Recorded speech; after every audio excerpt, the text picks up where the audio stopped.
Hello friend, જય શ્રી કૃષ્ણ। બહારના ટામેટા સોસને ટક્કર મારે તેવો પરફેક્ટ માપ સાથે આજે આપણે ટામેટા સોસ બનાવશું અને બહારના પેકેટનો એક પણ પેકેટનો ઉપયોગ નહીં કરીએ, છતાં એકદમ ટેસ્ટી એવો સોસ બનશે। તો વજનમાં 2 કિલો ટામેટા લીધા છે।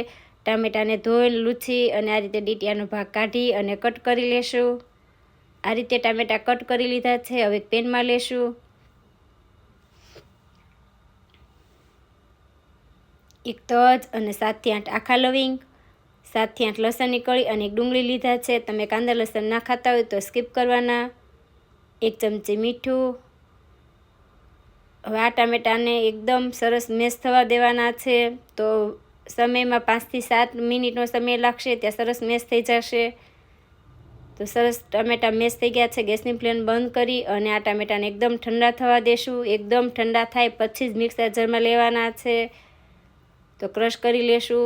આ રીતે ક્રશ કરી અને જે પેનમાં તમે સોસને ઉકાળવાના હોય એમાં જ આ રીતે ગાળીને લઈ લેશું।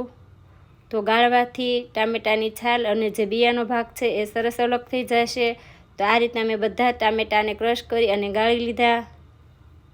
હવે આ પેન આપણે ગેસ ઉપર મૂકીને ઉકળવા દેશું। તો 1 વાટકી મેં ખાંડ લીધી છે, પોણી વાટકી વિનેગર એડ કરશું।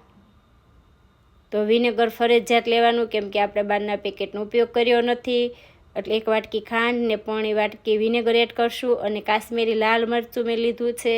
આનાથી સોસનો કલર સરસ આવશે। પણ જો તમારા આગળ કાશ્મીરી લાલ મરચું ના હોય તો 1 ચમચી તીખું મરચું લેવાનું, મેં 2 ચમચી લીધું છે। હવે અડધો થાય ત્યાં સુધી ઉકળવા દેશું અને 15 થી 20 મિનિટ જેવું થાય ત્યાં સુધી આપણે આ સોસને ઉકળવા દેવાનું। તો આપણો સોસ ઉકળીને અડધો થઈ ગયો છે। હવે એક ડીશમાં લઈને જોઈ લઈએ તો નીચે રેલો હાલતો નથી અને આ સોસ સરસ જામેલો છે, એટલે કે આપણો સોસ એકદમ સરસ ઉકળી ગયો છે અને પરફેક્ટ રીતે સરસ તૈયાર થયો છે। તો આ સોસને નીચે ઉતારીને એકદમ ઠંડો થાય પછી કોઈ પણ બોટલમાં ભરી અને ફ્રીજમાં રાખવાથી તમારો સોસ 7 થી 8 મહિના સુધી એવો ને એવો જ રહેશે। તો એકદમ પરફેક્ટ માપ સાથે આપણો ટામેટા સોસ બનીને તૈયાર છે। તમે પણ બનાવો।